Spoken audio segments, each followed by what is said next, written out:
Աստվածաշնչյան ընթերցանություն ամեն առավոտ, մայիսի 13։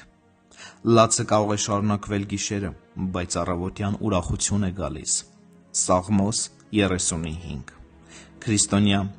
եթե քեզ բաժին է ընկել փորձության գիշեր, մտածիր առավոտվա գալու մասին։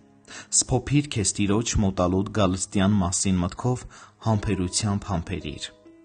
Նա երկնքի ամպերով կգա ուժով ու փառքով։ Համբերատար եղիր։ Փեսան սպասում է մինչև հավաքվի ցորենը։ Համբերատար եղիր, քանի որ դու գիտես նրա խոսքերը։ Ահա ես շուտով կգամ, եւ իմ վարձը ինձ հետ է, որ յուրաքանչյուրին հատուցեմ իր գործերի համեմատ։ Եթե քեզ պաշարել են ծանր մտքերը, հիշիր։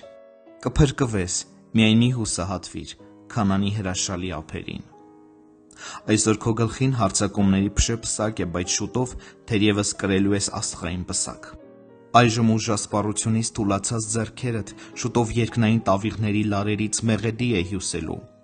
Հիմա փոշու ծեվացած հագուստներդ մաքրվելու եւ փայլելու են հավիտյան։ Սպասիր եւս մի փոքր եւ հետ հայաց գցելով անցած փորձություններին կտեսնես, թե որքան չնչին կթվան դրանք։ Այս պահին դրանք սարսափեցնում են, բայց երբ դու հայտնվես երկնքում, ուրախությամբ կհիշես ցավեր, դավեր ու հոգսեր։ Այն ժամանակ մեր փորձությունները կթվան թեթև վաղամցիկ դառնություններ, սակայն կորչի վհատությունը։ Եթե երբեք այդքան խավար գիշեր չի եղել, պիտի հիշենք առավոտյան անխուսափելիորեն բացվելու է։ Դժոխքի խավարում եղողները նման հույս չունեն։ Արդյոք գիտես, ընկերս, թե ինչ է նշանակում ապրել ապագայով, ապրել ապավինելով երկնքին։ Այդ դեպքում դու հաստատուն մխիթարող հույս ունես։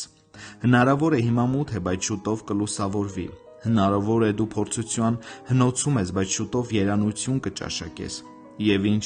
եթե լացը կարող է շարունակվել գիշերը, փոխարենը առավոտյան կթագավորի ուրախությունը։